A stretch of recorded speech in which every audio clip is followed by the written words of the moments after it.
welcome everyone. Is thumbs up from somebody if the audio is working okay? Okay, good.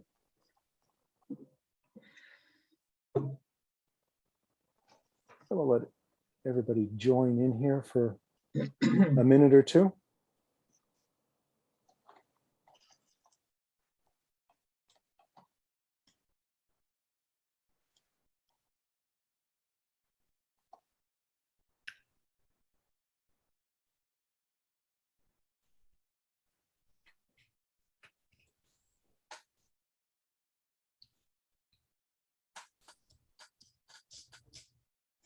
Just while people are entering the room here, just mention again that, as with all the other sessions, use the chat that's over on the meeting webpage. I think the chat here on the Zoom is I don't know if it's disabled or not, but try to focus the chat onto the messages function that's on the webpage.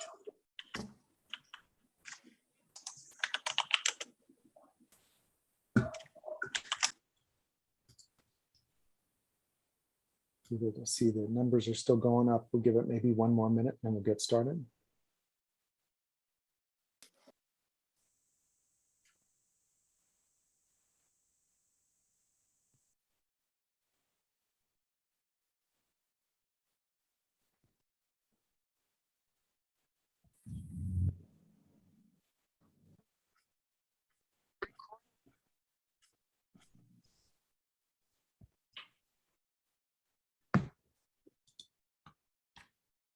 Well, it looks like we're kind of stabilizing on the numbers, so maybe we'll go ahead and get started. So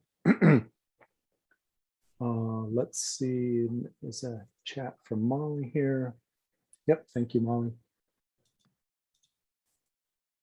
Okay, well, I'm Bob Woodward. I'll get things started here. Together with Bex Bendick, we'll be kind of moderating the discussion in this special interest group. And so first of all, just good morning or good afternoon to all of you, depending on your time zone. And thank you and welcome back to the meeting after the break.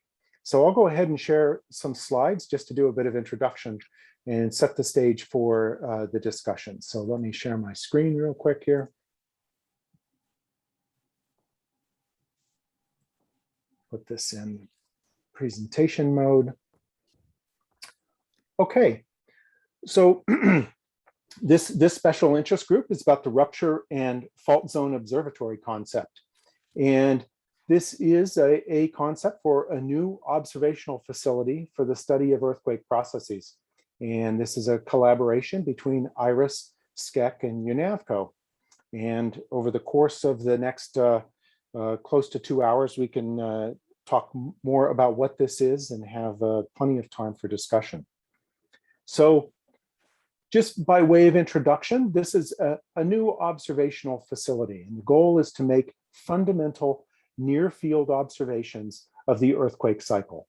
So what we want to do here is fill critical data gaps on earthquake rupture dynamics, post-seismic deformation, and more. We would do this, we propose to do this by making measurements of seismic and geodetic fields, as well as other observations in the near fault zone. And one of the key aspects of this is to utilize existing technology that's ready for deployment. And you'll see later on why this is an important component of implementing an observational facility such as this. And in NSF terminology, what we're trying to do here is create research infrastructure that addresses key scientific priorities. And what we're using a model that you could call an observational facility. And the goal of an observational facility is to make key measurements on behalf of the entire scientific community. And NSF is well aware that major observational challenges often require significant facilities. And certainly our colleagues, the astronomers or the particle physicists or the astrophysicists, understand this extremely well. They've established a number of different major observational facilities, either as community-based efforts or as efforts that are centered around a group of PIs and PI institutions to address major scientific priorities. But we in geophysics aren't a stranger to this process either. And we over a period of about 15 years, operated the EarthScope program, and it had a number of observational facility components, such as the transportable array, the flexible array, the plate boundary observatory, the borehole strain meter network, and more, that were observational facilities dedicated to making very systematic, very high quality observations on behalf of the entire community that supported addressing multiple scientific priorities. Key to all of these facilities that the data were collected on behalf of the community, completely open and unrestricted data access. And so what we're here to talk about today is a Rupture and Fault Zone Observatory concept, or RuFZO, as some of us have just been calling it based on the acronym, which is the idea to systematically instrument one or more major faults to study earthquake processes. And the idea is to record data right in the rupture zone of these faults as an essential prerequisite for advancing our understanding of earthquake processes. And as I mentioned earlier, NSF recognizes the need for major research infrastructure. And in fact, they've designed a funding opportunity specifically to address this need. And that is the Mid-Scale Research Infrastructure Track 2 program. This is a program that funds research infrastructure in the cost range of $20 million to $100 million. And just some quick definition here, using NSF's language, is research infrastructure is any combination of facilities, equipment, instrumentation, or computational hardware, software, and the necessary human capital in support of the same. This particular solicitation seeks to support projects that have a strong scientific merit, address identified research needs of the community, and demonstrate technical and managerial readiness for implementation. So recall earlier when I mentioned that the tools and techniques available for observational aspects of RuFZO are in existence today.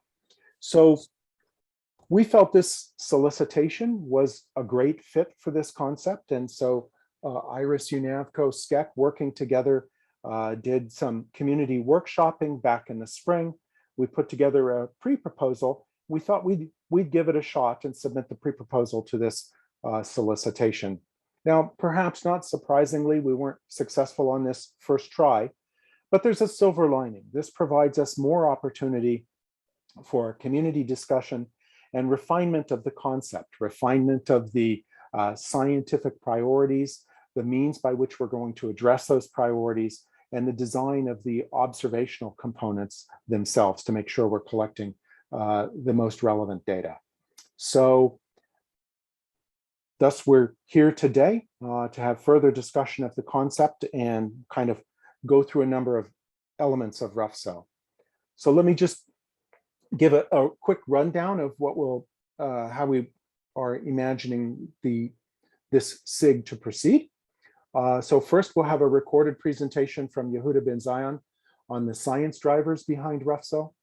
And we'll have a recorded presentation from Bob Busby on design considerations around the actual observational components. I have a recorded video talking about some of the unique characteristics of training that are when you propose to a mid-scale research infrastructure solicitation. And then Bex will lead us through some general discussion. And then what we'd like to do is have some focus discussions, which you could kind of think of as planning for future virtual breakouts. So in the coming months, we'd like to have a number of web-based breakout sessions to discuss different sub-elements of the overall concept, and then bring those together in a much larger workshop. And so what we'd like to do today is to do a little planning around what those virtual breakouts should consist of. So you can kind of think of it as sort of designing the agendas for those breakouts. And finally, I put a note here at the bottom. It's kind of a note to myself to remember to mention a couple of things. So one, I wanted to mention that on the web page that you use to join the meeting, where the message or chat functionality is, there's a poll tab. And there's some questions in there that somewhere during the course of the SIG, you might want to go in there and answer those questions. You might want to wait till you've seen some of the presentations, but then go in there and answer the questions in the poll. And we can revisit the responses when we get to the discussion section. Also, There's a files tab in there where you can find some of the relevant documents that have been produced so far around the RuFZO concept. You can find those and download those there. We've already mentioned that people should use the chat function on the webpage. So I think with that, I will stop sharing my screen and we will let Molly queue up the first video from Yehuda Ben Zion. Thank you.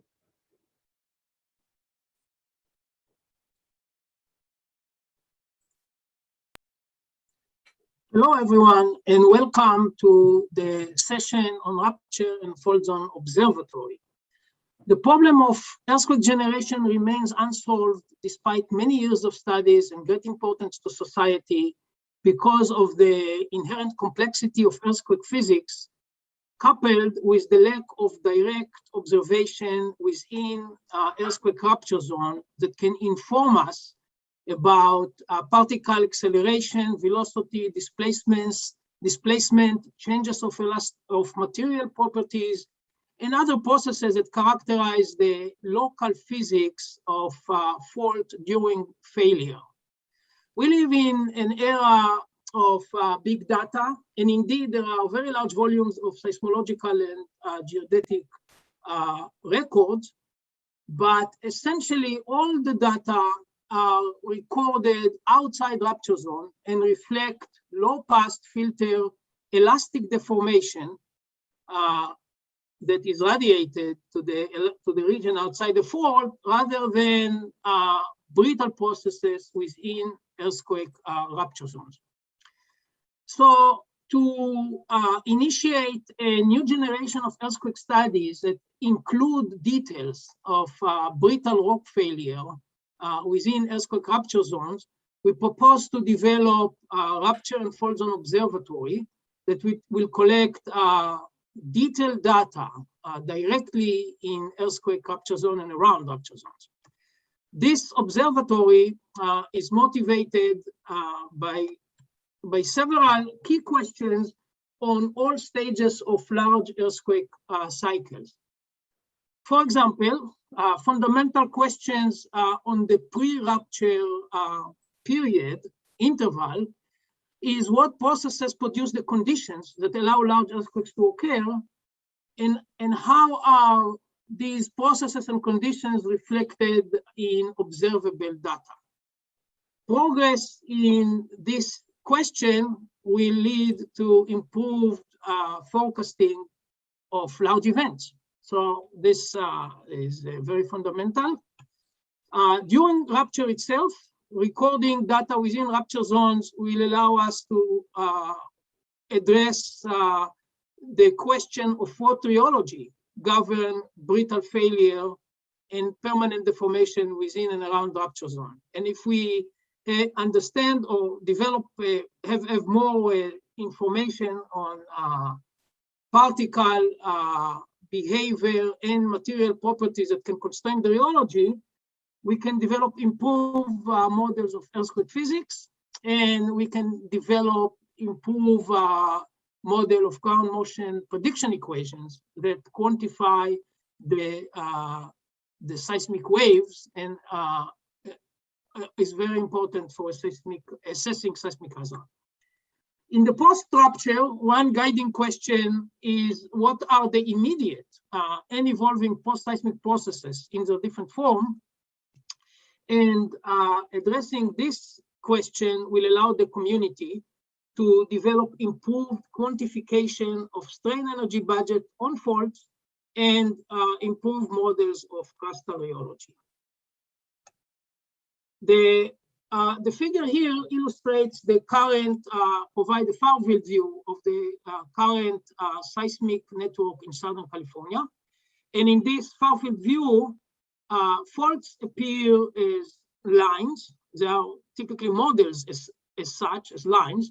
And also this view gives the impression that there is very dense seismic network in Southern California. The situation is similar, in fact, less dense with regard to geodetic information. So this network is indeed, regional network is quite excellent, but if we zoom in on any part, any fault here, And I selected a very simple, relatively simple section of the San Andreas Fault in the Mojave. So zooming in shows immediately complexity that are not included, that is not included in models of earthquakes or seismic deformation. And we also see immediately that the zones, the earthquake rupture zones, are in fact not sampled by seismic stations or geodetic stations, for that matter. So this illustration is done in the context of Southern California, but the lack of stations within rupture zone is global.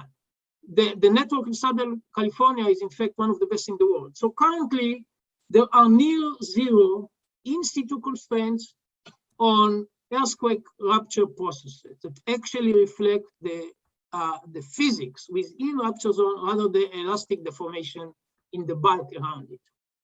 So to initiate new generation of studies that will address head-on processes within rupture zone, we propose to augment regional networks with dense instrumentations that is focusing on these critical zones where fault failure processes actually occur.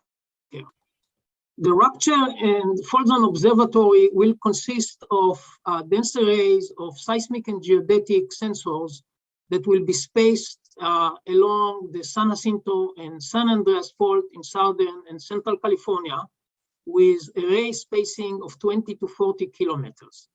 This region is an ideal place to deploy Rupture and Fault Zone Observatory because of the excellent regional networks that exist in this area, illustrated in the previous slide, and also because the main plate boundary faults here are towards the end of their large earthquake cycles and have high probabilities of producing earthquakes larger than 6.5 in the next several decades, as you can see in these red colors around the San Andreas and San Jacinto fault.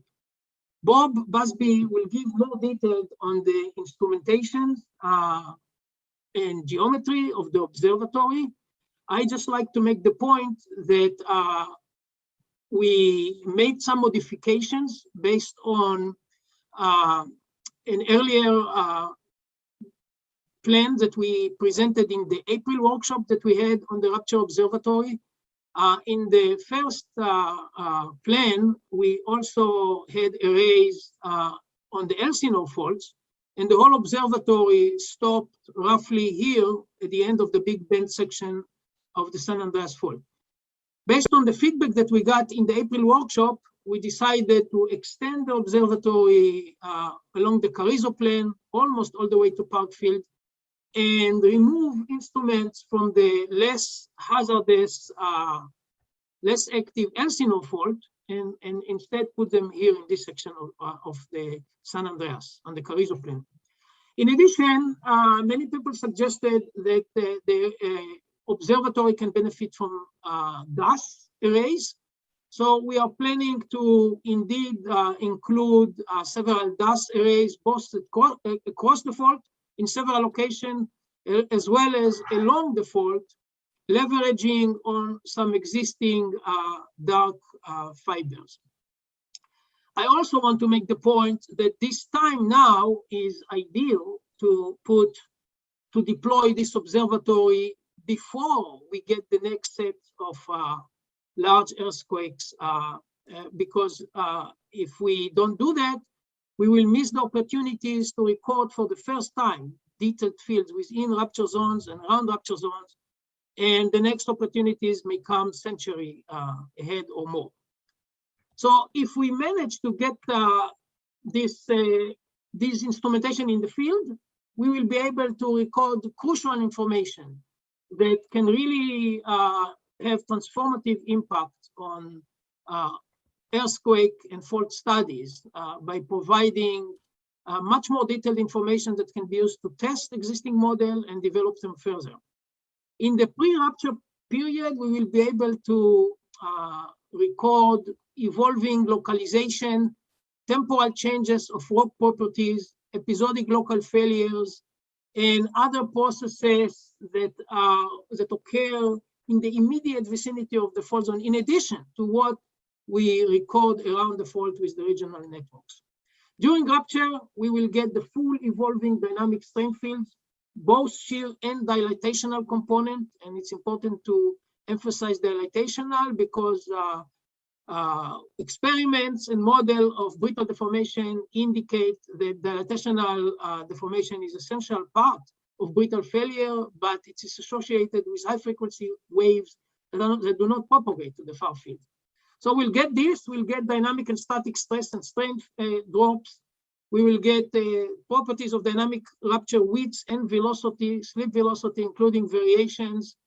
We will be able to measure the seismic energy flux within fault zone that is essential to understand the partitioning between radiation and dissipation. And we will also get PGA, PGV, PGD on scale within and around rupture zone that will lead to much improved ground motion prediction equations that do not involve speculations, but are based on actual data. In addition, we will be able to get robust early warning signals that pin unequivocally a large earthquake on the causing fault immediately, and also provide information on directivity. So that's the during rupture. Post-rupture, we will be able to quantify the transition from seismic to a seismic deformation, including volumetric components, and then we'll be able to continue to track the evolving post-seismic fields in its different components. And we also realize that when we deploy this facility, the instruments will have to, maybe in the fields years or decades before we get the moderate or large earthquakes that breaks the surface. During these time intervals between rupture, we will be able to get unprecedented structural information around the main fault zones that will allow, upon integration with the regional models, to improve considerably the absolute location of earthquakes, focal mechanisms, inversion of slip, both seismic and geodetic, and many other properties that will be facilitated by this multi-scale detailed structural information. And in addition to this, we also anticipate that there will be some surprise discoveries and applications, as is usually the case when new detailed observations are being made. So I will stop here and we'll be happy to address questions now or in the discussion. Thank you. Okay, thanks, Yehuda. So I'd actually suggest that maybe the best thing to do is to roll through the next two videos, and then we have a full, then we have the rest of the SIG basically allocated to discussion. Although I see there's already at least one question over in the messages, so maybe people can be interacting over there. And Molly, why don't we just go ahead and queue up the next video. This one's by Bob Busby and talks more about the design considerations for the observational component. Hello, my name is Robert Busby from IRIS. I'm going to give an overview of the current implementation plan for the Rupture and Fault Zone Observatory and include some updates that we've made following interaction with the workshop that we held in April and other dialogues we've had with the community, and then encourage some additional dialogue here at this workshop around certain topics. I'll give a quick introduction to the Rupture and Fault Zone Observatory. First, what it is. It's a plan to deploy arrays of sensors across the major faults in Southern California about every 30 kilometers, and this would consist of some continuously operating instrumentation, including seismometers and accelerometers, geodetic receivers, even cameras. It also consists of some campaigns to do short-term measurements of the fault zone using techniques like nodal surveys to image the fault zone, and some modeling aspects Yehuda's given a good background in his talk on the scientific motivation for why you want to do this. The WHO is contributing to this observatory. SCEC is the lead organization for the science and research aspects because of their long interest and focus on faults in Southern California. They've partnered with the instrumentation facilities of IRIS and UNAVCO to deploy and operate the instruments throughout the region to distribute the data. When this might happen, it could start in 2024. It would take 5 to 7 years to develop, with a couple years of transition. So overall, about a 9-year span lasting between 2024 and 2035. This slide shows the regional context of the observatory. You can see the faults, major faults shown in Southern California, San Andreas and San Jacinto, with these linear lines. These are somewhat exaggerated as shown in the figure, but they cross fault at about 30-kilometer intervals, and there's about 40 shown here in this map. We've adjusted this slightly to extend the array into the Carrizo Plain based on some feedback we got in the April workshop, and there's some thoughts about other areas that this might be included. But one aspect I want to highlight here is that when you have a rupture of magnitude 7.2 or so, that this might have a rupture length of 80 kilometers and span 3 of the focus areas, and therefore give some idea of beginning and end of the rupture, whereas a magnitude 7.8 might have a rupture length of almost 400 kilometers and go through a dozen of these focus arrays. And that's really an important aspect where you can compare and contrast the behavior through several of these well-instrumented zones. So I'll discuss 2 aspects of the observational strategy of the RuFZO Observatory. Yehuda has provided a similar slide where he gave the scientific objectives and then kind of indicated the instrumentation. I'll kind of invert this and say what the instrumentation is and how it relates to the science objectives. But I'll start with the focus areas themselves. This is a concept where we try to make a collection of instrumentations that would be sited and operated as a group. And this primarily simplifies the logistics, the permitting, the telemetry backhaul, and provides a context for where you might conduct the characterization studies, such as the Nodal Surveys. Also, within the focus area arrays, the instrumentation is selected to be sort of self-similar, and this is for redundancy in case of individual unit failure, but also because many of the measurements themselves are done relative to the other instruments within the focus area. So the matching of the instrument response and their capabilities is important in that relative measurement. So the continuous instrumentation has weak motion seismometers and strong motion seismometers. This is an integrated package, and the GNSS receivers are deployed as a group to do relative measurements between them. As part of the previous workshop, there were some suggestions to include distributed acoustic systems, fiber optic based device which measures strain, has a very high dynamic range, and has long linear dimensions up to 40 kilometers. So this has some nice attributes for the fault imaging, but we haven't really mapped in the known dark fibers or where you might lay fiber, so that's a new element to work into the plan. For campaign instruments, nodal surveys are a fairly established technique, but one suggestion from the previous workshop was to establish some passive reflectors to aid the INSAR and LiDAR imaging, which can be over a very broad scale, which is very helpful, but the passive reflectors might pin down repeatability of these measurements. So we'll go into a little more detail on the focus area geometry. This was an aspect of some discussion in the April workshop, as well as some NSF feedback, in that these are characterized as linear arrays, or that's how they were described. But in fact, they have some two-dimensional aspects even in the original proposal, as shown here.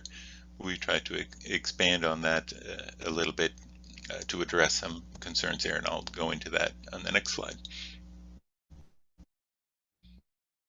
This slide shows the modified focus area geometry, where we've added a couple of stations forming 12 overall instruments in the array. It has an aspect ratio of about 1.8 kilometers along strike, and spans the fault with 1.8 kilometers on either side, or 1/2 aspect ratio. You'll notice that it has some clusters of closely spaced seismometers and accelerometers at 200 meter spacing near the fault, and these offer some redundancy and consistency of measurements in this dynamic region.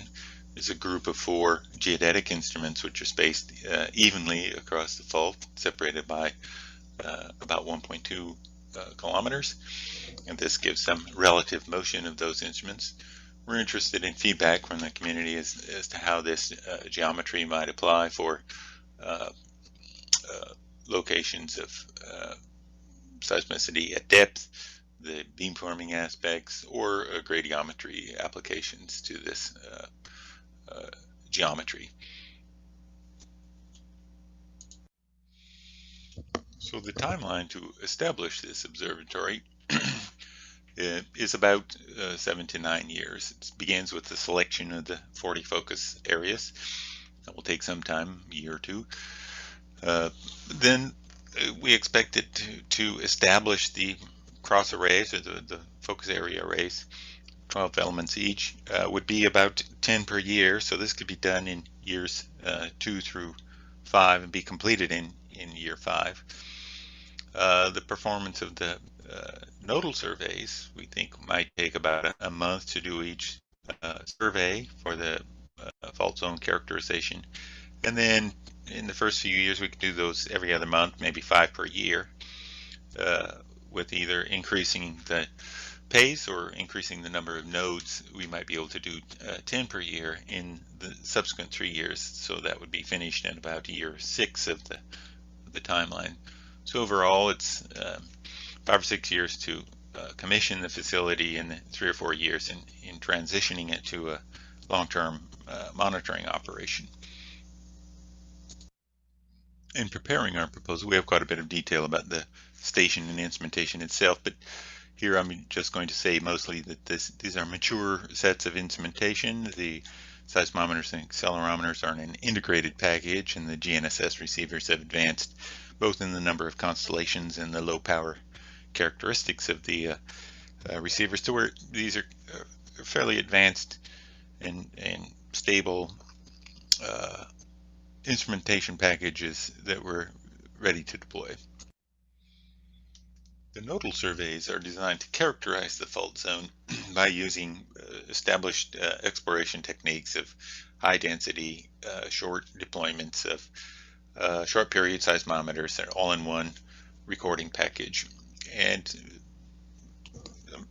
the details here can be designed for any individual focus array, but in this case I show an example where we use 100 nodes with 25 meter spacing in the first couple hundred meters around the fault, and then expanding to 50 meter spacing further out to the 1.8 kilometers, then with a couple batches of 10 nodes along strike, giving some resolution along the fault.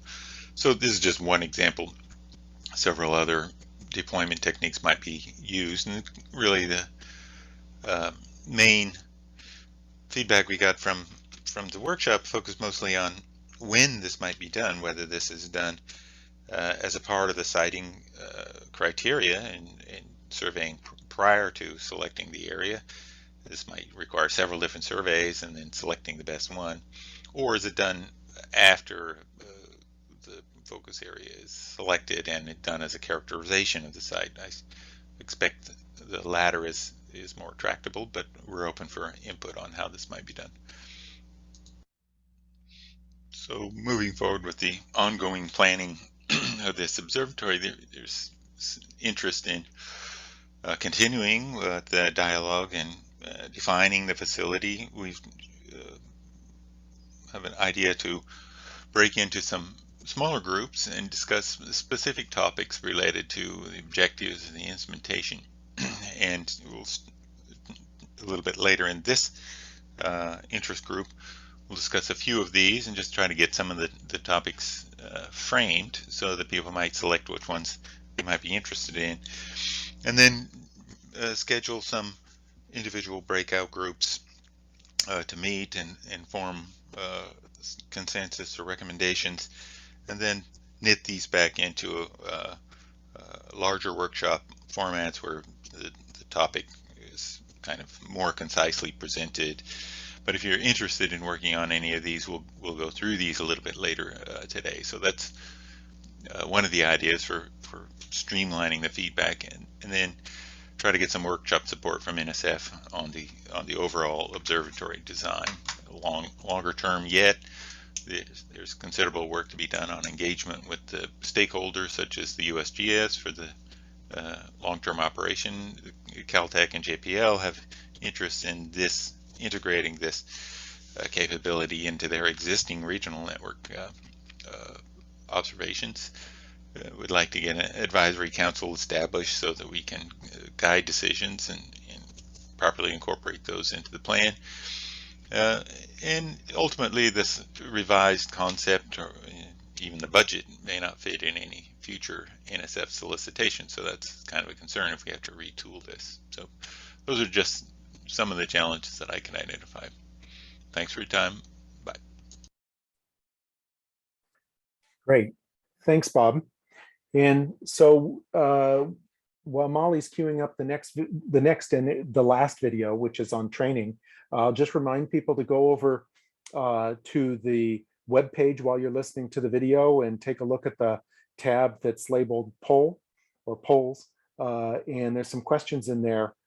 People are already starting to answer, and we're getting some interesting trends emerging. So encourage people to take a look at that while we're listening to this last video. Hello, I'm Bob Woodward, and I'm going to be talking about the training and workforce development elements of the Rupture and Fault Zone Observatory concept. We've been developing the Rupture and Fault Zone Observatory, or RuFZO as we call it. We've been developing this concept with the NSF Mid-Scale Research Infrastructure Track 2 program solicitation in mind. This program solicitation seems like a particularly good fit for RuFZO, but it does include a somewhat different approach to training and workforce development from a typical NSF program solicitation. So you've seen the text in black already in my introduction earlier in this session. And this is a direct quote from the program solicitation. But I'd also like to draw your attention to the text that I've highlighted in red. And it states that a research infrastructure project must include a well-developed plan for student training in the design and implementation of mid-scale research infrastructure. And these are NSF's italics here, and involve a diverse workforce and mid-scale facility development and or associated data management. Training of students in design and implementation, not just in scientific exploitation of the infrastructure, is essential. So this really differs from a typical NSF research grant solicitation, where students are being trained in the research and in the science. Here, the students and the trainees are being trained in the design and implementation of research infrastructure. So this is really something different. And we've designed a 3-element training and workforce development program as part of RuFZO. The first element of this program is what we call full immersion. So this is long-term, end-to-end training for on the order of 2 full-time positions for up to the full 5-year duration that we would be seeking NSF funding. So this provides on the order of 2 to 4 early career researchers a comprehensive understanding of all aspects of the design and implementation of RuFZO through stable positions within the facility. So the students are really there working full-time, embedded in the staffing of this facility and its design and implementation, working side by side with other full-time professionals and learning all aspects of design and implementation. The second element of training and workforce development is what we call focused experience. So here we're looking at midterm duration training for 2 full-time, 1 to 2 year long positions. So these are a little shorter in duration, not quite the same time commitment. And over 5 years, this would provide, say, 8 to 10 early career researchers with a focused understanding of key aspects of the RuFZO implementation, or perhaps the implementation of one or more of the focused area arrays as time permits. So definitely not as deep a dive as full immersion, but still really understanding many elements of the design and implementation of the facility. And the third element is what we refer to as facilitated learning. So now this is when we broaden out and reach many more individuals with short courses, workshops, participating in the deployment of the Nodal Surveys and the field work associated with that, undergraduate internships, and more. This is really organized to provide entry points into the facility design and implementation process. Much shorter time commitments, but still getting to engage directly in the design and implementation of the facility. It would emphasize participation of underrepresented groups by recruiting very widely and really seeking to diversify the participation that we're able to obtain for facilitated learning. And it would provide an on-ramp for participants in the other 2 levels of training engagement, the focused experience and full immersion. This is, you could almost see this as a form of recruiting, where we might identify students that would like to engage at an even more immersive level in one of the other 2 elements. Some of the competencies that we would like the RuFZO trainees to develop would be project management, of course, including things like scope management, making design decisions, and just understanding the design decision process that goes into a large research infrastructure project, stakeholder engagement, scheduling, and many more elements of project management.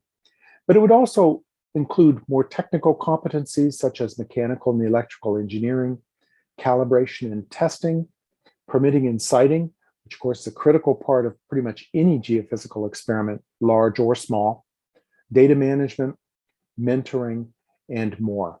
Of course, additional specializations are possible depending on the skills and interests of the trainees that we're able to recruit. So I'll just summarize by describing some of the desired outcomes that we would like to see. Trainees would develop the capability to organize and lead their own experiments. They would be prepared for seeking positions in the future with either current or future geophysical facilities such as UNAVCO or IRIS or the new merged organization EarthScope Consortium. So these are really potential pool of future managers of the geophysical facilities that we all rely on. But it would also enable pathways to technical careers in related fields with strong job opportunities.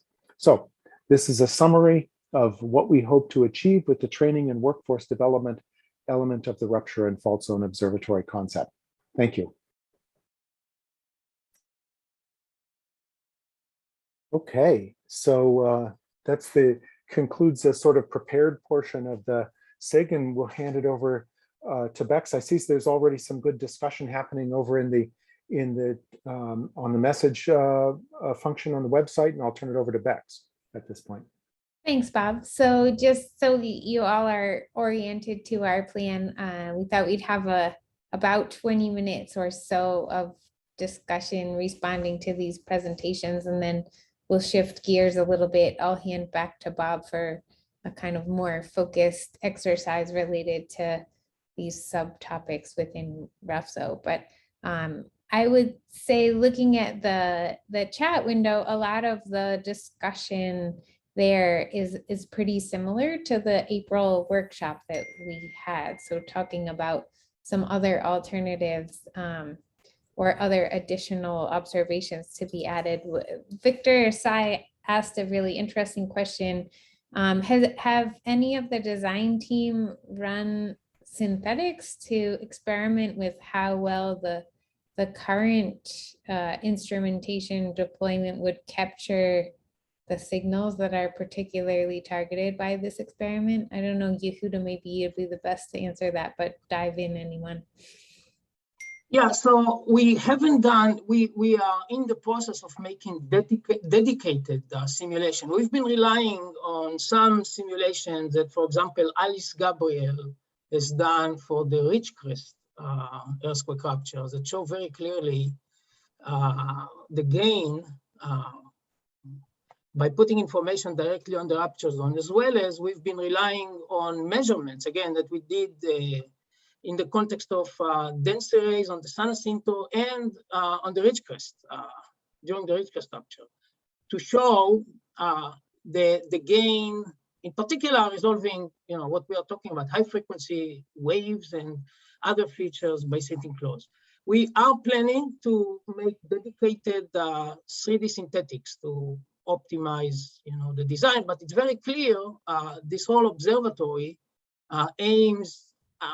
I didn't describe features of the regional network, so there are lots of things in the regional networks, including some 2D arrays. This is designed primarily to close a critical data gap concentrated on the fault. So, by the nature of the observatory, Rupture and Fault Zone Observatory, most instruments will be concentrated in the near vicinity of the fault, but we will use simulations to optimize this and to figure out how best we merge it with the regional networks.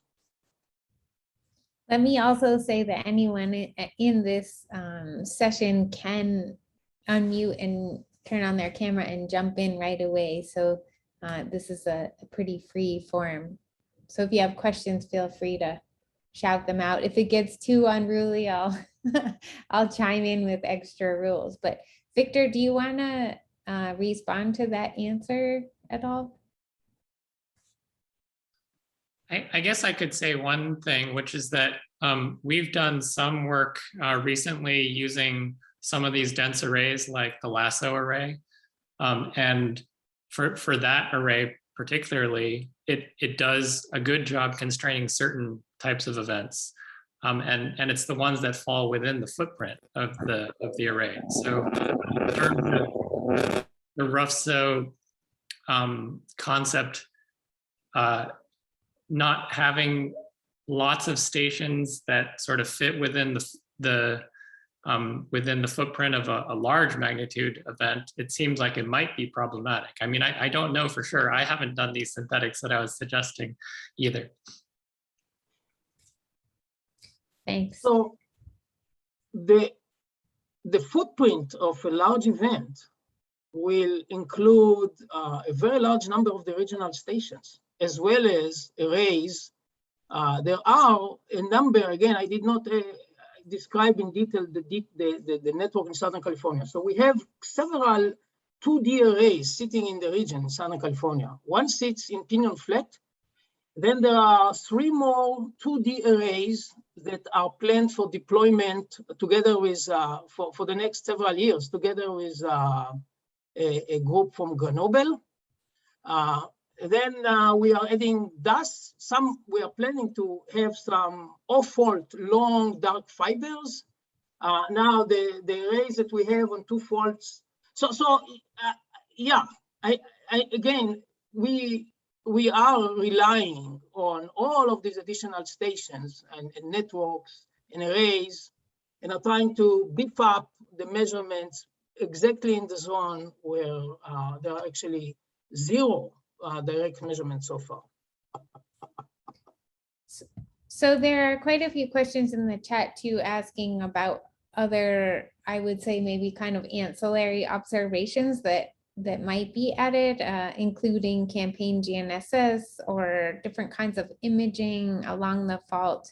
And Yehuda, you already answered by saying we anticipate many additional measurements. Do you want to comment a little bit about at least what those add-ons that have been under discussion are, and maybe what the criteria would be for how to choose? Yeah, sure. So ultimately, this is all about budget, but we definitely anticipate electromagnetic measurements to be done. We plan on LiDAR measurements to characterize in great detail the fault zone topography before ruptures and then immediately after rupture. We anticipate campaign GPS before and after. We discussed maybe making over in a rolling fashion, going back and visiting many geodetic monuments in Southern California, particularly around faults, ahead of time as an auxiliary project. So some of the things fit in easily. They don't require a lot of budget. For example, the electromagnetic component. Others will require additional proposals that will be more limited. So we believe this observatory will act as a pooling to many additional experiments that will augment, including 2D arrays. Again, there are some dense 2D arrays that are already in planning. We may add a few others as well. I see Maggie has her hand up. Maggie, do you want to unmute and jump in? I gotta keep my camera off. I'm participating from the Jersey Shore, and I think my internet is worse than participating from Mars here. So just bear with me here. So I'm seeing a lot of comments about these observations and that observation. I really want to encourage everybody to take a step back and think overall about what the scientific goals are of all of this. And think about this in terms of especially the recent Earth in Time report, right? And think of that as a guiding document for the Division of Earth Sciences and for NSF. And that, we are really using that as a starting point for thinking about the future. And the Division of Earth Sciences could probably do, one mid-scale 2 project a decade.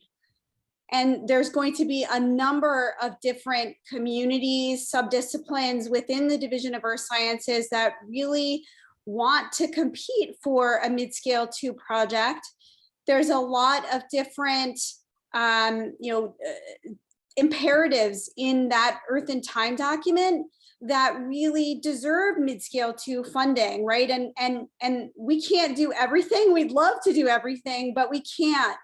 And so you all as a community need to think, what are our primary goals and what observations do we need to reach those goals?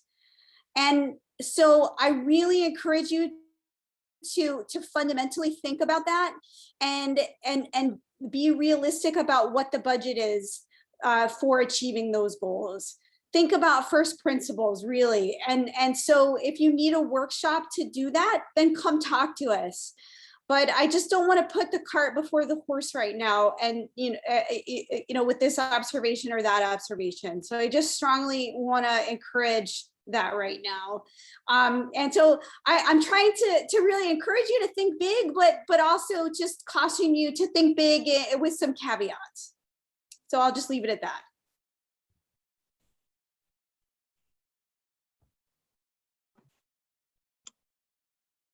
Yehuda, you're muted, I believe. Oh, no, Maggie, do you anticipate by any chance some additional resources that may come from the new administration that can help, that will actually come to NSF, EAR in particular, and we know that there are plans of putting lots of resources into engineering and maybe the medical profession, but is there any sense of some additional resources to just research science? So I certainly, I think the new administration's budget for the agency looks favorable for plus-ups for geosciences in general. I don't know that the scale would would, provide us with something on the order of providing a facility for this. But I think we certainly see positive growth for the earth sciences. The administration has some pillars for its own priorities. And so those are in the areas of climate research, broadening participation for underrepresented minorities in the sciences, COVID research. And so so some of those priorities certainly align with the priorities of this community, but maybe not necessarily exactly with what this SIG is about. Thanks, Maggie. I am seeing some additional comments in the chat. One from John Vidali saying, one of the most interesting features might be tracking the rupture front over time during a big earthquake. So can you all comment a little bit about what the plan is for kind of comms and whether these stations would be telemetered, what the data handling piece of this looks like?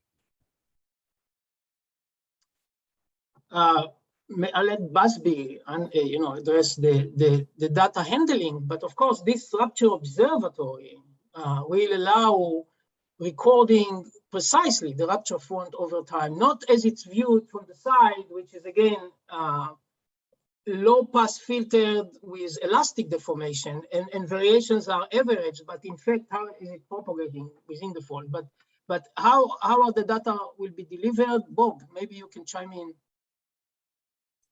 Yep, well, I sort of read John's question a little bit differently in the sense that I thought what he was suggesting is that a denser set of, let's say, focus area deployments or arrays along the fault would provide more resolution of the rupture front processing. That is, if you had arrays every 5 kilometers, you would be able to see more about the rupture and its changing.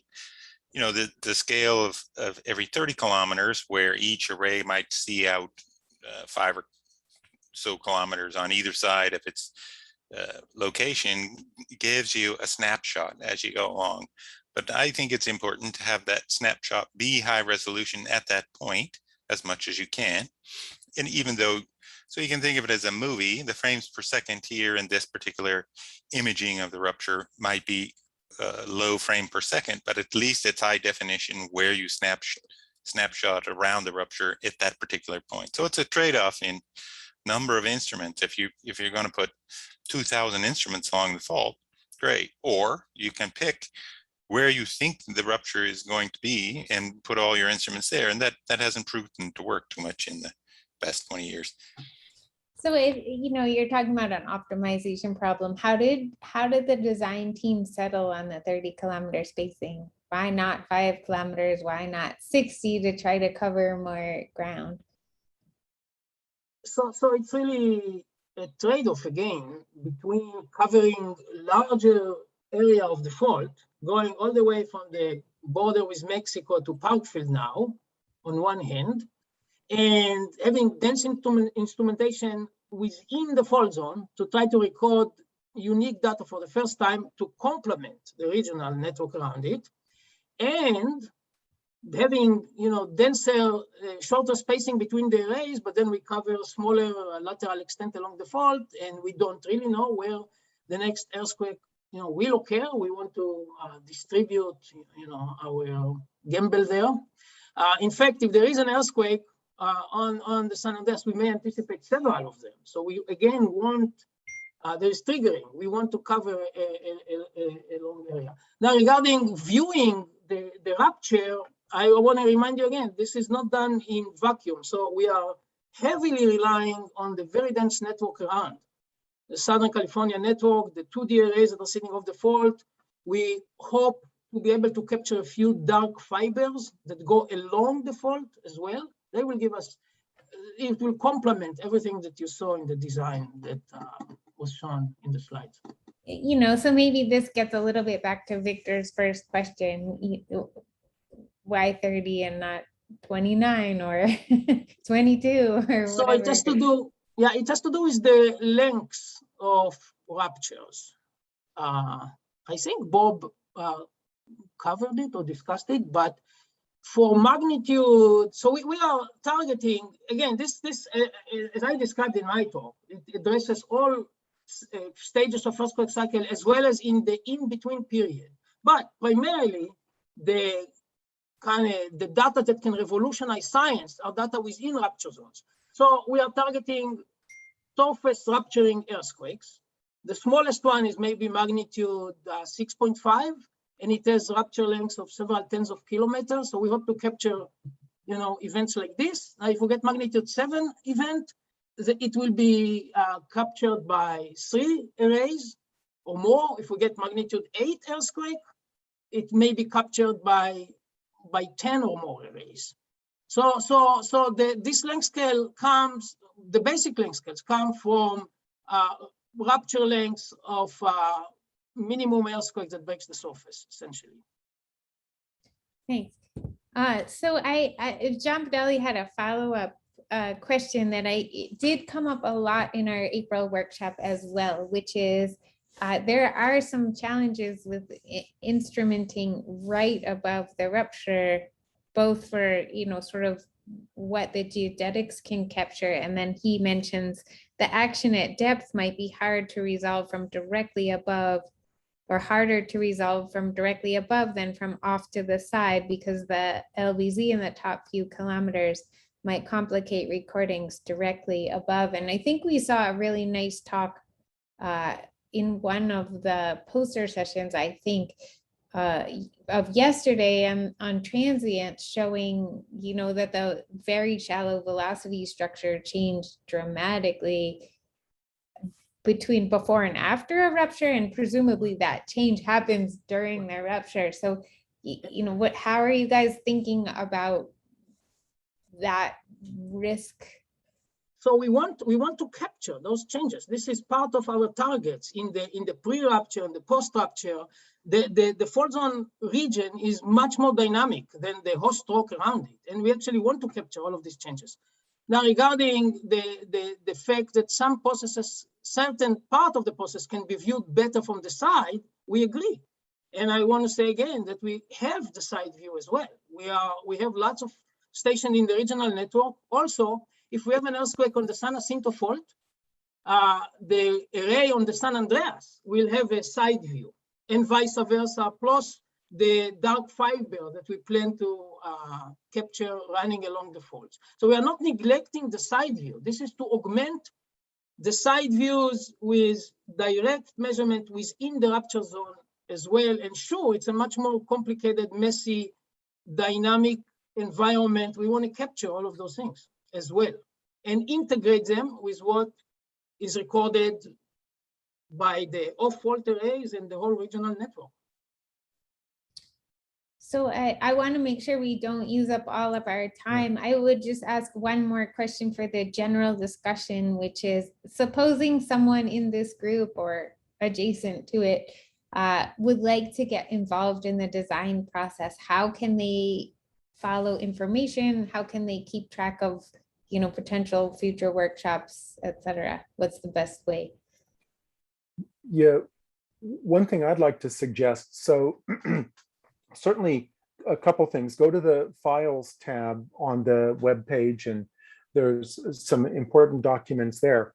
But I'm thinking probably if there's interest, we should set up a specialized mailing list so that we can, without, for so far we've been using the general IRIS and UNAVCO mailing lists, but might be appropriate if people are interested to set up a more focused mailing list so we can make sure we get these kinds of announcements out there. And we'll be talking in the next segment, we'll be talking about some of the planning sessions or virtual breakouts that we want to do. And so it'll be important to really get the word out for those. But if people have other suggestions, that's my idea. I'll let other people say if they have better suggestions. And I'd like to highlight one aspect of that link that's on the SCEC webpage, which is the people can record either abstracts or short videos about a particular aspect that they're interested in the RuFZO concept. and help clarify some of the technical details in a short video. They're quite helpful. So thanks for the lively discussion. I'm going to turn it over to Bob Woodward now to moderate a little bit more of a structured activity for this group. Yeah, so I thought maybe just as we shift into that, maybe this would be a, well, I'd like to look at the poll results, but maybe let's go ahead and Molly, if you would queue up the slides, and maybe we'll go ahead and bring the first slide up. So again, what we'd like to do here is we've identified some areas that we know even right now we can see need further discussion, and we'd like to do some virtual based, you could call them breakouts or focus sessions on these in the coming months. And so what we'd like to do today is spend some time, maybe 5-6 minutes or so, on each of the topics you see here, kind of fleshing out and planning what we need to include. So we're kind of planning these discussions, if you want to think of it that way. And of course, feel free as we go through these to suggest other topics that we need to spend time on in the coming months. But since we're kind of going in, the first one is science goals. Maybe just as a prelude to that, I'll go over and take a look at the poll results. And I assume everyone can see those on their webpage. The first question asked about your science interests and what they're concentrated on. So it asked people to go ahead and jump in, and if you haven't answered that already, the first question, please go ahead. So some preference kind of focus on fault zones more than rupture process, but really the dominant is both. People are interested in both, although we have a pretty close second place on focus more broadly, such as the spatial extent of deformation. So I think at least my takeaway from this, and the bar graphs are kind of changing dynamically here as people are answering the questions, which is kind of fun. But I think my initial reaction is there's just such broad interest in the processes, the zone, the deformation. We really have to think very, very carefully about what instruments we put out, but then coming back to Maggie's words of wisdom for us is thinking about which science goals we can actually address in these areas. What's realistic? What do we want to focus on? She encouraged us to think about the Earth in Time report. That's kind of a guiding document for EAR, and really look at our science interests in the context of that report. Yeah, so this is very interesting as people are filling this in. So let's go ahead. If you could advance one slide, Molly, that'd be great.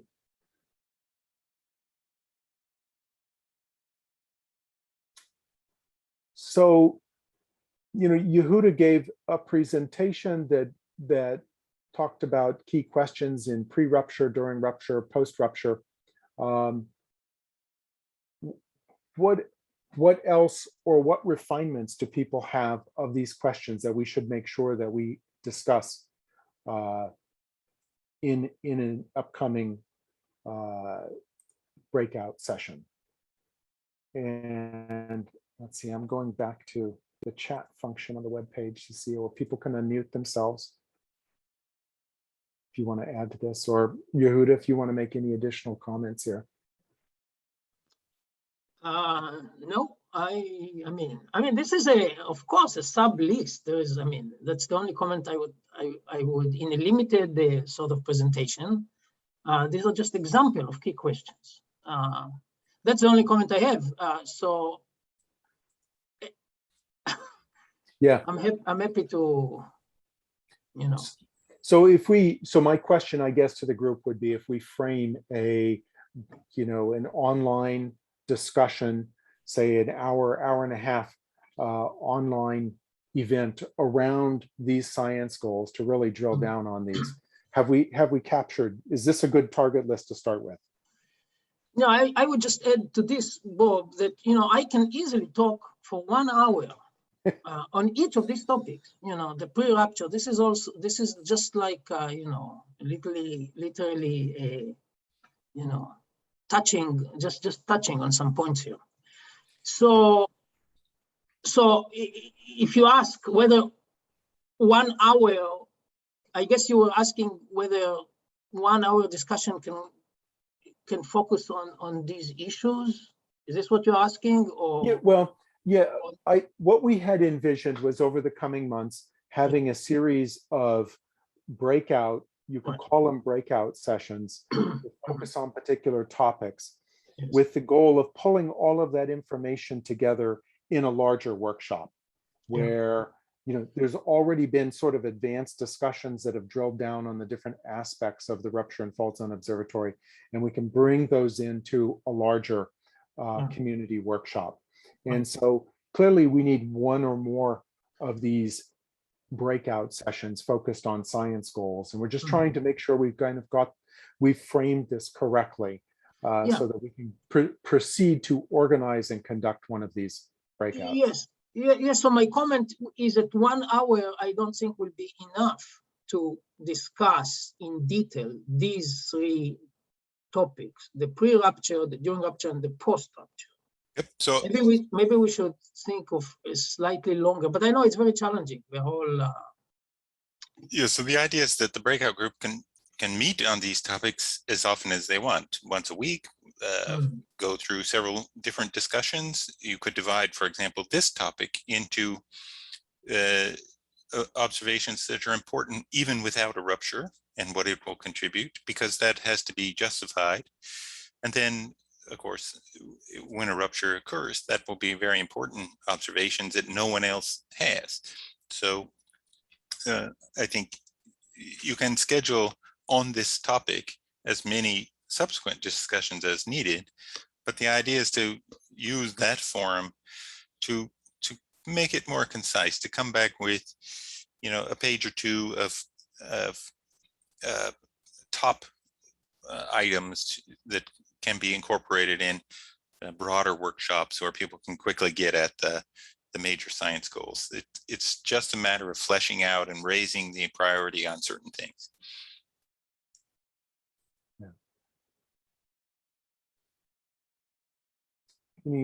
Anyone else either want to use the chat or unmute and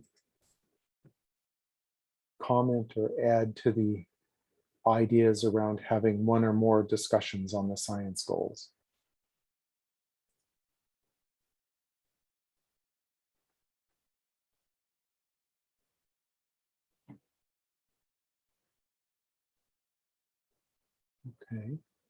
Okay, well then let's go ahead. Maybe we've kind of have cast a broad enough net here, and we'll go ahead and organize some discussion around this. Let's go on to the next slide. Training. So in the video that I prepared, I talked some about the training characteristics of mid-scale research infrastructure that are required in that solicitation. Could be other funding channels, but assuming that that's at least one relevant channel. Any comments about further discussion on training? Any particular topics? I know one that I would very much like to explore further and brainstorm with people on in a more focused discussion is diversity and recruiting a very diverse set of trainees, and how we go about doing that and strategies for that.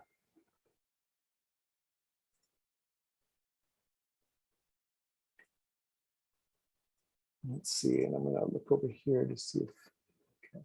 Well, I think one aspect of that, which is particularly possible in Southern California, is to utilize the community colleges. There are a large number of community colleges in the region. They often serve a much more diverse population than the major universities. And by incorporating them in real science research, I think you have a chance of reaching a different demographic. Yes, and the CEO group of SCEC has remarkable connections, network with these local community colleges, and specifically colleges that are that are heavily populated by minorities, such as Hispanics, and others. So that's, we did talk about them, getting these people involved in helping with all aspects of the facility. I'd be especially interested in the training opportunities that are more centered around workshops and other things that don't require such a significant time commitment, is how many of the people on the participating in the SIG here are faculty, and so how that would, how these training opportunities would, how you think they would resonate for your students as part of their graduate career, for example, whether the training opportunities are framed in a way that would work and fit well within the context of a graduate or early postgraduate career.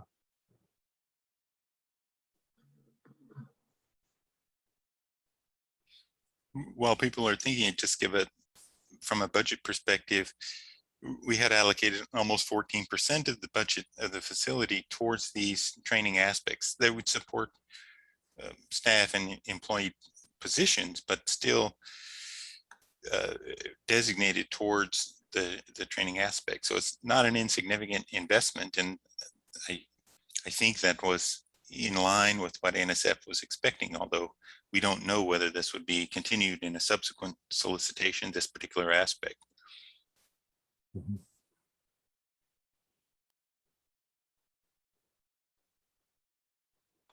Yeah, I want to add that one of the goals we have here, we all know we are living in an age of computing and big data, and almost all students have great expertise in processing, but we are a little bit concerned that very few people actually know how to operate observational networks. So that's a key training goal of this facility, is to prepare the next generation of people who can make measurements, complicated measurements in the field. And there was a poll question on this. It was the third question down. I'm looking at this now, so if you haven't answered that one, please do. So it looks like the strongest interest we're seeing is early career science exposure into the process of defining and proposing a facility. And certainly from my perspective as being involved in a big science facility, I certainly value that. I think that's great. And then the second highest response was on apprentice or entry-level positions that grow towards facility operational experience. So that's also very encouraging to see. I think all of us in the science community rely on some community members getting an interest in being part of big operational facilities. That's what makes these facilities work.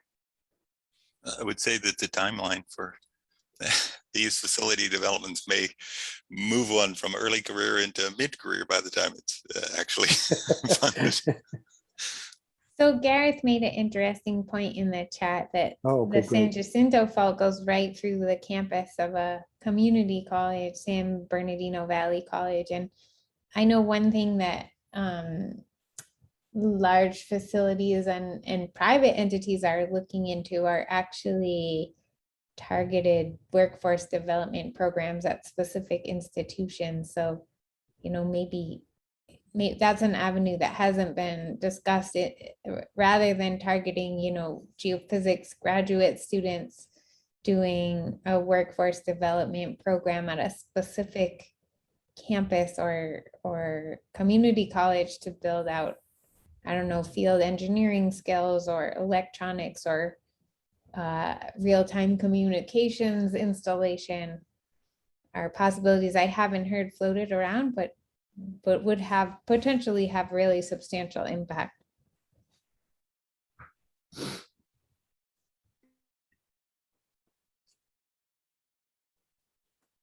Yeah. Yeah, good comments on that.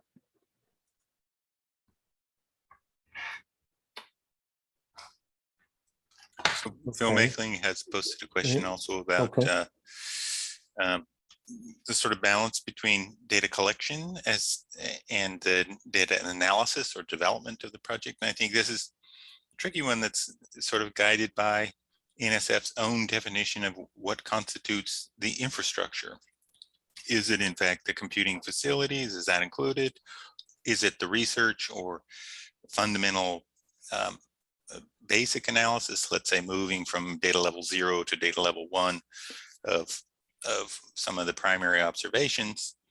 Is that considered part of the facility, or is that subsequent research? So they often identify these facilities as doing the observational work, but letting the research community either obtain funding separately to do analysis. So I think we did include positions for some basic modeling integration, moving the characterization of particular focus areas into the regional models and so on. But there's an edge there where the NSF definition of what's supported in the infrastructure is kind of tricky to explore, I guess. Yeah.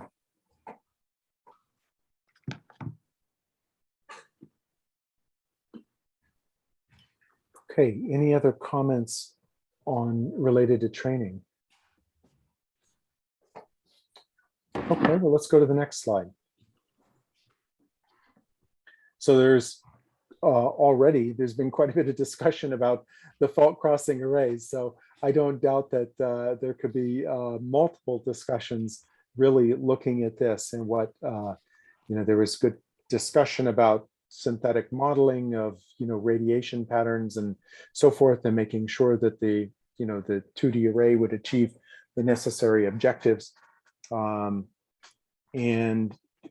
the distance off fault, the trade-off between observing right on top of the fault versus off to the side, and more. So I doubt that there would be any shortage of discussion on this topic, but if people want to add things that we need to particularly focus on in these, as we plan out these discussions. Let me just add some explanation about the figure in the upper right. That is the figure of the Pinion Array. This is centered on the GSN PFO station, but it has 4 broadband seismometers within 100 meters of the central location. And then around that, there's 4 concentric groups of stations, one at about 400 meters. And then the large arrow that you can see on the left of that figure represents the sort of overall size of the Pinion Flat Array, which is about 0.8 kilometers. So half the size roughly as one of the RuFZO focus area arrays as shown on the left, where that distance, the big arrow on that side, is now twice as long, or 1,800 meters. So there is ample work on that particular array. You can collect it through the PY network code. It's been operating for 6 years or so. Chuck Langston has written several papers on using it as a gradiometer. So, and this does sit off the San Jacinto Fault by about, 10 kilometers or so. So there are examples of this, but it's a much smaller, although about the same number of instruments. There are 13 to 15, depending on how you count, seismometers in that array. So there are corollaries. And in fact, one interesting possibility is to try additional, just as a pilot project, arrays within Southern California as a lead up to this experiment as well. So I'll stop there.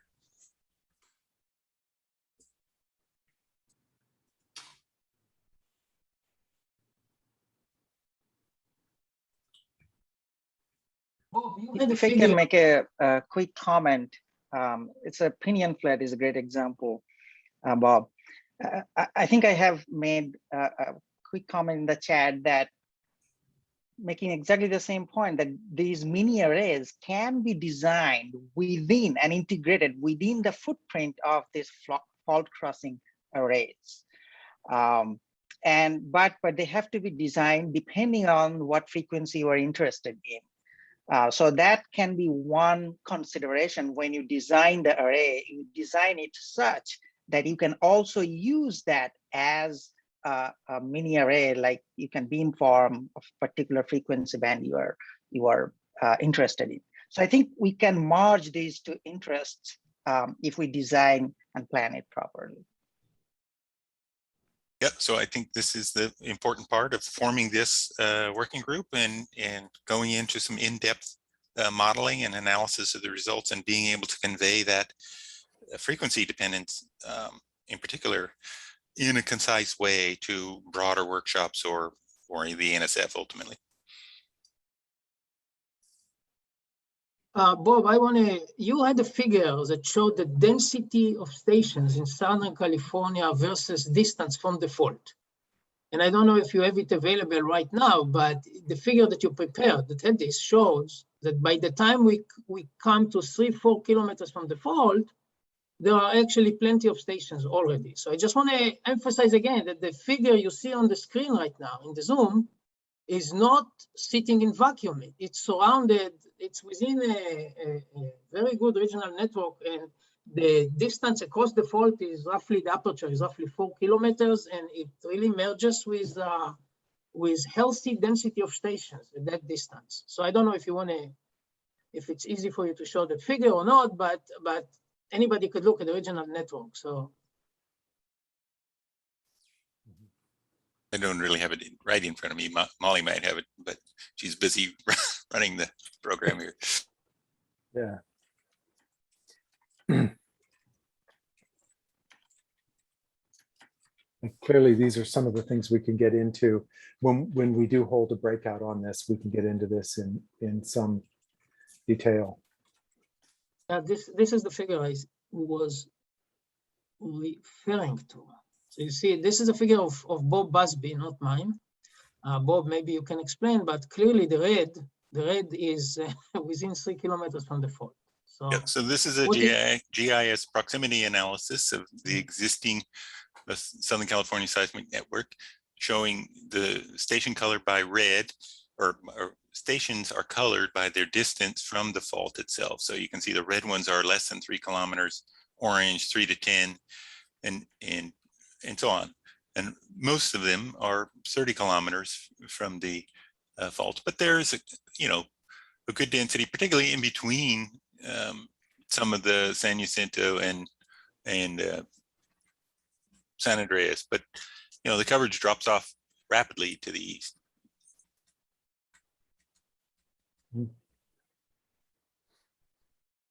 Yeah, great figure.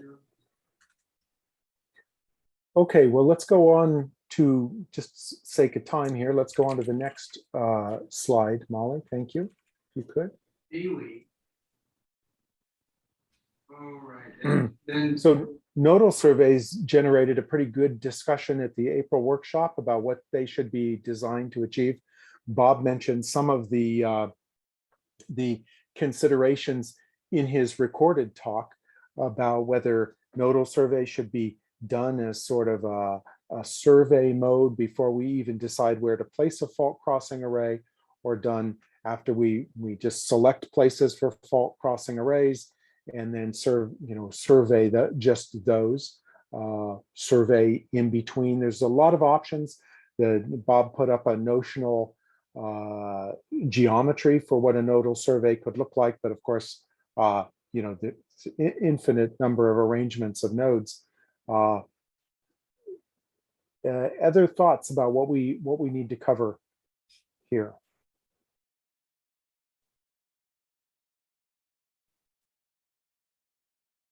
And also, I might mention that the very first bullet there about engaging the community more directly. One aspect that's been discussed is how we might engage a broader swath of the community in actually conducting these nodal surveys.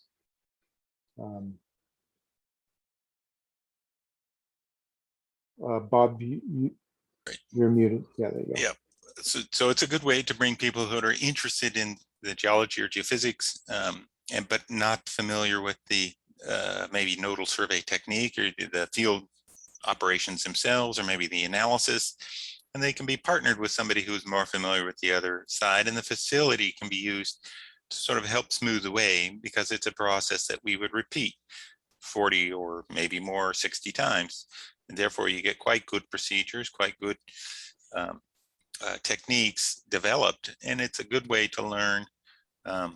You don't have to invent everything yourself or solve every problem. There's a lot of help along the way. So I think it's a way where people can participate.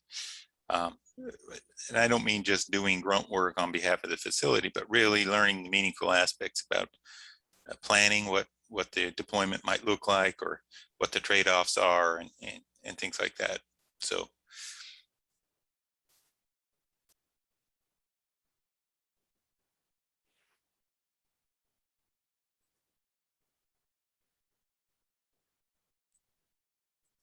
again, this sort of review of these topics is really to just try to get you to think about which topic you would want to spend some energy on, and help the observatory become more concise, more justified in these particular topics, some depth of material, I guess, that can be used to support the observatory's proposition, and yet not have that soak up a large amount of time of subsequent workshops. So the next big workshop that we have planned, well, it's not a big workshop, but there's a town hall that we've got commitment from AGU to be sponsored for an hour-long session at the fall AGU, where more updates, some coming from these breakout groups, could be brought forward and summarized. So that's kind of the strategy of this. And this is just to introduce you to what the topic might be like, so you can select one or more of them to participate in.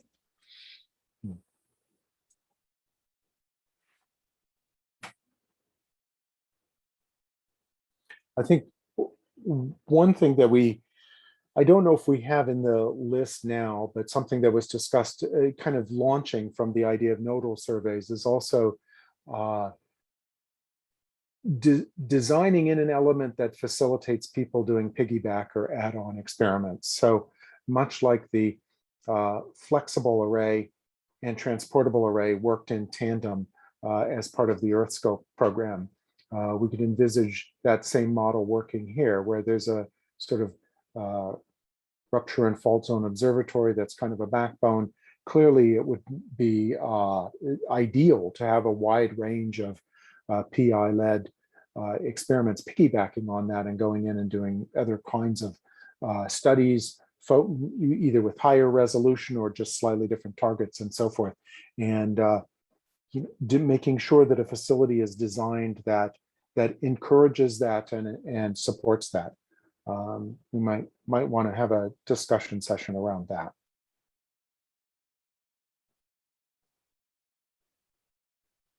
Not seeing any other comments on the John Vidali has his hand up. Maybe John, you want to just unmute? Yeah, I mean, it's probably obvious, but with the nodal instruments, it'd probably be good to have a pool if a swarm shows up, just as a portable deployment component, because there are a lot of things where if you could rush in with 50 or 100 instruments and get a lot better resolution, you'd much better understand what was going on. So that's probably already in the plans, but I thought I'd mention that. That is correct. Yeah. So these 100 nodes would be retasked in the event of a large earthquake. And I think there could be, in the immediate aftershock, but also sometime after that, maybe a year later, to go back and revisit the same nodal survey that was done prior to the rupture. I think could yield some important perspectives on the changes, perhaps. Yeah, not just main shocks, but swarms, and there's lots of kinds of activity that might be worth following up on, even just transient activity on lines that people are monitoring. So yeah. Good suggestion. I also note that just Vera has added a comment over in the from looking at the Earth in Time report, talking about the what is an earthquake priority question section. So I think that's an interesting quote that Vera's pulled out of that.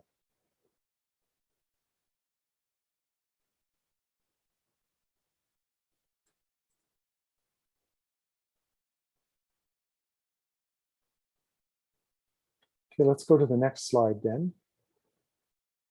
Geodetic aspects. So the inclusion of GNSS receivers in the fault crossing array. We've previously had energetic conversations about the importance of GNSS receivers being co-located with the seismometers or not co-located. I think there was already a comment in the chat about campaign GNSS. I think this is clearly a topic that could use more development and more discussion in a longer forum. Other elements we should make sure we kind of add to the topic list. Yeah, so Dave Mensin asked about rupture meters, strain meters and creep meters that are crossing the fault. I think this is a very valuable component. And I replied in the chat that the DAS arrays that we will put crossing the faults, we will put a few of them, they essentially serve as rupture meters as well.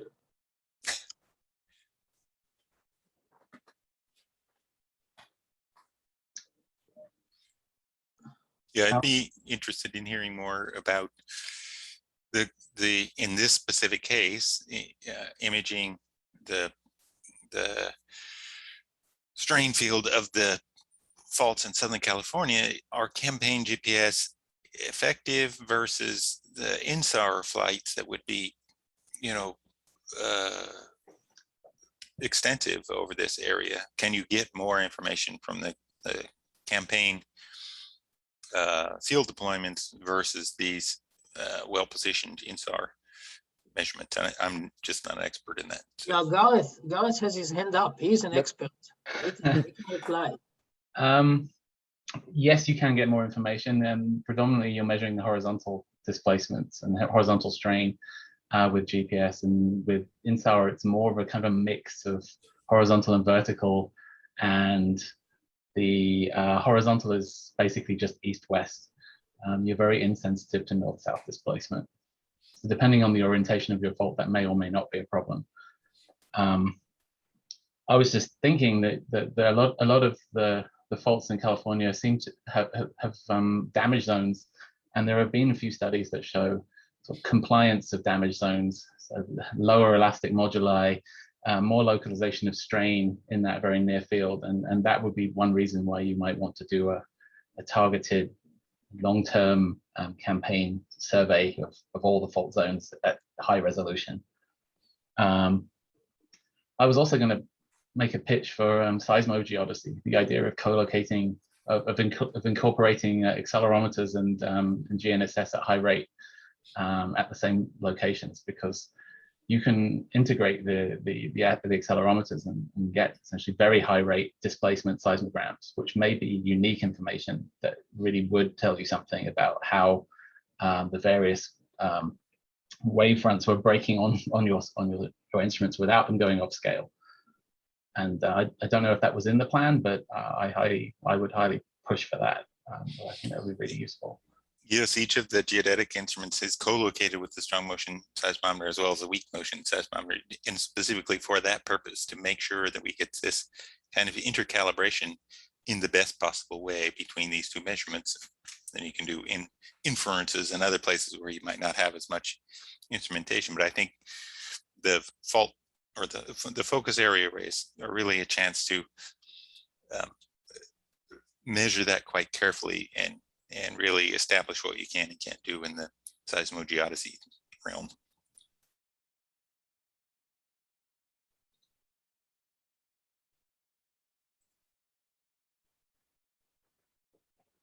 The other thing I was going to mention, I did mention, I think somewhere, is the structure from motion photogrammetry is a really big thing now in especially in geomorphology. So if we were interested in seeing surface ruptures and how those developed and imaging those in 3 dimensions, we might want to have some off-profile cameras that could allow you to have stereoscopic photography that you could then construct into 3D models. But is that similar to campaign GPS, where you basically set up ahead of time and have some monuments and then you can take the picture later, or do you need to take pictures during the rupture? I think it's probably a mixed mode thing where you could have a number of cameras that are, because the data stream's pretty small, I think, for those, a number of cameras that are set up off axis just to capture sort of diversity of angles. And then maybe you could densify that from time to time with a kind of a walkthrough with taking more pictures from more angles, or drone overflights, or something like that. So you get the best of all worlds. You have like a calibrated fixed camera plus, or a number of calibrated fixed cameras plus the ability to densify the images with more in campaign mode. But I'm probably someone from the open topography crew would be the right people to talk to about that. Ramon Arrowsmith and friends.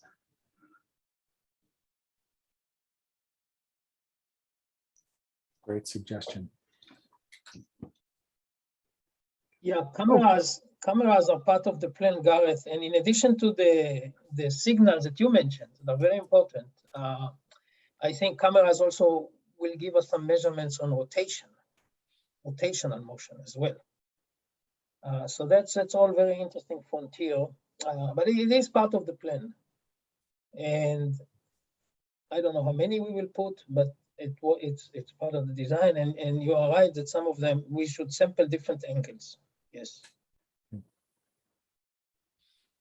Great. And then I'll also note that Victor looked like he had to leave, but included a nice note that speaks to the nodal discussion that we were just having a few minutes ago. So we'll make sure we capture that. So let's move to the next slide. We had one on sighting here, I believe. Yes, we do. Okay, so great. There was a poll question on the sighting. I think it was the 3rd question. And I'm trying to pull it up on my own screen here. Or, I'm sorry, was it the 2nd question? 2nd question. Yeah. So this is interesting. This has changed a little bit. I've been kind of watching the poll evolving here. So clearly there's a really strong interest in the Hayward fault as well. Obviously, a very societally relevant fault there. But the Eastern California shear zone being kind of the second one that people are pointing to. I know there's obviously this is where you really get into the trade-off between the cost and how the density at which you sample a given fault and how much fault we can sample with this.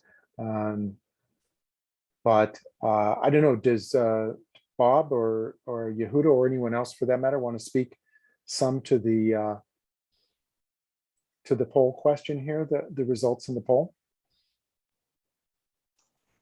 I don't see actually the poll results. I have an issue with the link, but no, you said it. I mean, there is a trade-off. I think everyone would like their faults, the faults in their backyard, to be instrumented like this if it was possible. So the Hayward is an additional great example. Eastern California shear zone is extremely active. The difficulty in the Eastern California shear zone is that the faults are not very localized. It's a very wide zone and activity is moving around. It's extremely important, but it will be difficult to capture. Nobody could have guessed, nobody would gamble on the Ridgecrest rupture, before it occurred. Or for that matter, the Landers, if we go back, or Hector Mine.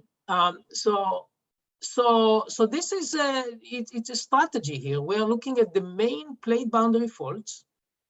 We know that they are toward the end of the cycles. They are overdue by some measures. considerably. The faults are localized. This will be one of our criteria in site selection, is places where the faults are fairly localized and it's unambiguous where the main ruptures occur.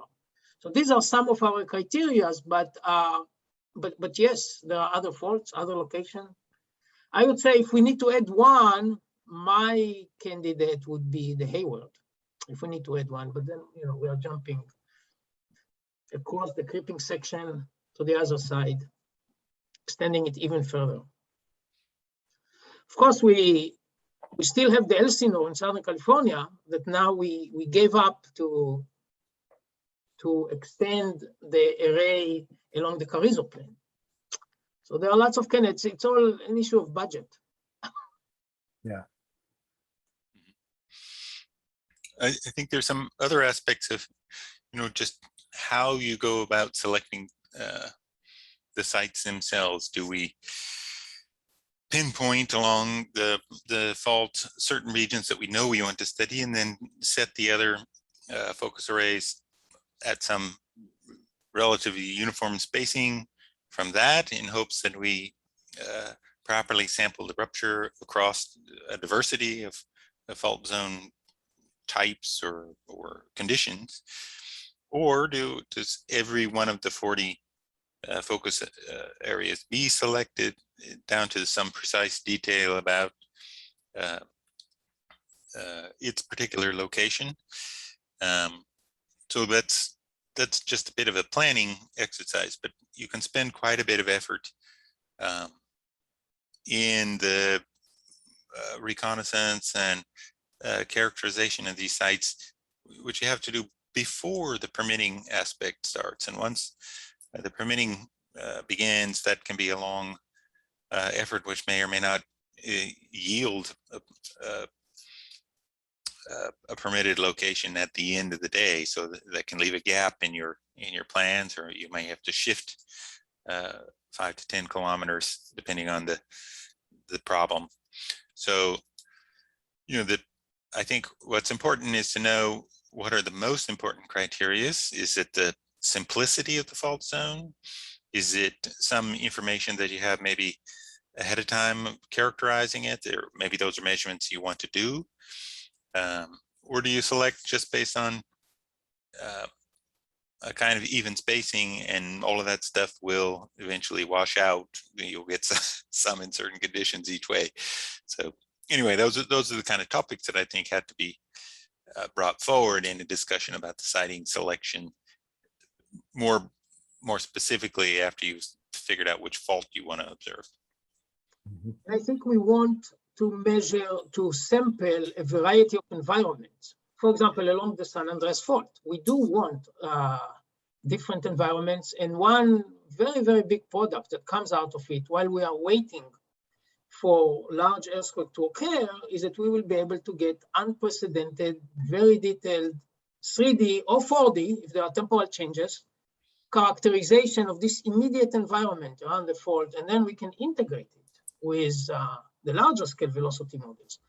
So yeah, I think we got to spread our bets here, also for the characterization of different environments, the entire fault zone that will give us an ability to have very detailed multi-scale velocity models that are very useful for just continuing monitoring. Plus, there is the early warning aspect, which again would be useful to spread the arrays, you know, along the fault rather than having them overly concentrated. So maybe we want to reserve some time for the final wrap up. Yep, I think we're at the last, I think that was the last slide. Is that right, Molly? Mm-hmm. Yeah, okay, I think just go back to the regular mode here. Great. So I did want to make sure we touched on the last poll question, which is, you know, the kind of the style of meetings going forward. Clearly, we're in a mostly virtual context here for some time to come. And as I look at the poll results for the fourth question there, see there's a strong interest in a large, 1 day or day and a half workshop that includes breakout sessions. So sort of a typical workshop structure pre-pandemic that we would have used for something like this. But in the meantime, I see there's a lot of support from monthly forums where we work through a schedule of topics, or maybe a frequent series of smaller breakout groups, which is kind of what we've been framing here with these last few slides. That could be developing and sort of refining recommendations to bring back to a larger group. I floated the idea at the beginning of us setting up a mailing list for people that are interested, so we can keep everybody posted. We could send out some announcements of such a mailing list on the usual large community distribution bulk mail lists. Make sure everybody's aware of the special list, and then we could get started on some of these more regular interactions that people are clearly favoring here. Looks like there would be interest, though. Maybe we should be thinking about a larger in-person workshop, maybe sometime down the road after these frequent virtual workshops have had a chance to gain some momentum, develop some ideas and some more particular recommendations, and then maybe target an in-person workshop, say next winter or spring, as a time, when that would seem right now anyway to be more feasible. Any quick reactions or comments on that as a path forward?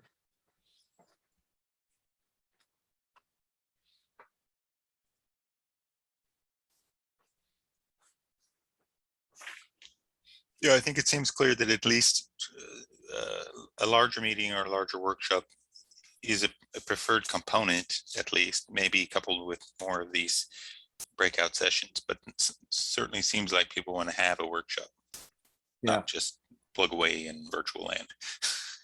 Yeah. So that's possible, and I think Maggie even mentioned, the possibility of workshops in her comments. And NSF's usually very supportive of well-structured workshop proposals. Okay, well then, we're coming up on the 2 hours, so maybe we'll just go ahead and wrap up here a bit then. We started off with the series of videos, Yehuda talking about the overall science objectives, Bob talking about the design. I spent some time talking about training. We went through a range of sort of discussions, particularly the general discussion that Bex moderated right after the videos. Talked about kind of what is, and maybe I'll use, may not capture the language quite precisely enough, but I'd sort of characterize it as what is 2D? What are the targets we're after? What constitutes 2D relative to the resolution that we need, the distance from the targets, and so forth. So we had, it's clear that that's an area that requires more discussion. We talked about diversifying the observables. That's clearly an area where more discussion. People brought forward a number of different kinds of observations that would be useful here. I think we could usefully explore what's done as part of the organized facility and what could be done through encouragement of add-on experiments and piggyback experiments. So, there's cost trade-offs and a wide range of things to talk about there. We had some discussion. Maggie encouraged us to think about the Earth in Time report, think about the science drivers for this, the science, what are the particular questions that we need to address? What's been learned about those questions before? What new are we going to learn or we expect to learn here? And how does this align with the Earth in Time report, which is a guiding document right now for NSF's investments in Earth science? We talked some about training and how to train different universities at different levels, the state university system, community colleges, and so forth, making use of the the kind of launching pad that the California colleges and universities might give us for recruiting and building training programs that can entrain a large number of students or early career people. We saw in the poll results that people are interested in having their students learn more about how to sort of organize and develop large facilities. I think that's an important characteristic that we need to have distributed within our community as we go forward and think about, you know, future grand challenges in geophysics and the kinds of facilities that we need to create to address those challenges, and the kinds of people we need to develop and spearhead those facilities.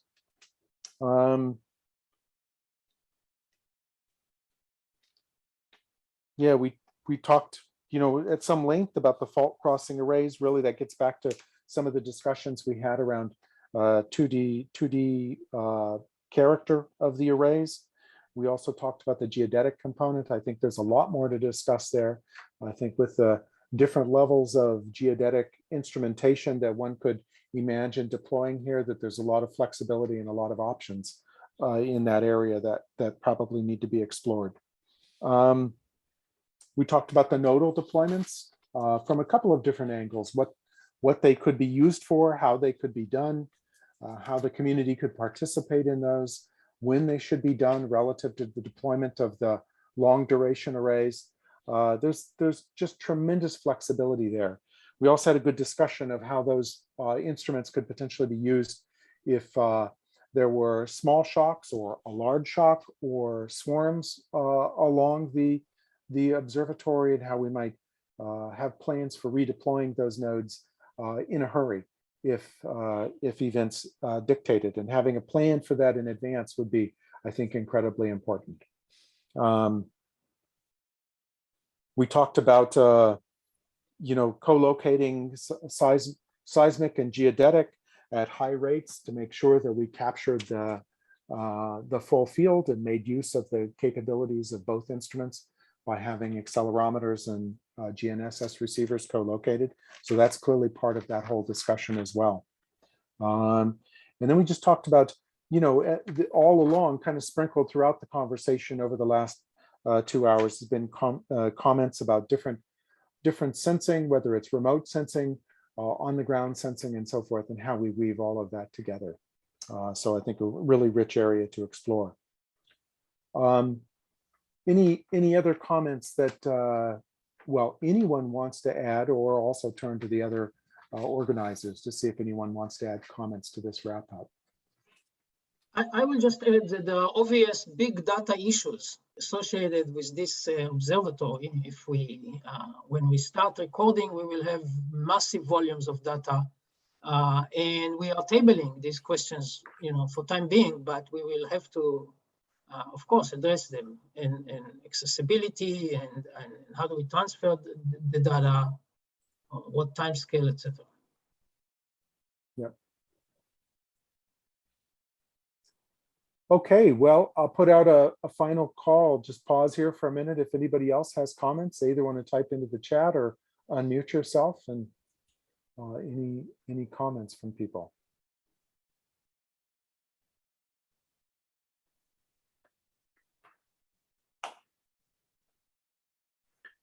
Okay, well, I will thank, on behalf of the organizing group, I'll thank everyone for attending. Really appreciate your time and attention today. And we'll be in touch via some mass emailings. We'll get a mail list set up and look forward to more discussions with all of you. Thank you very much.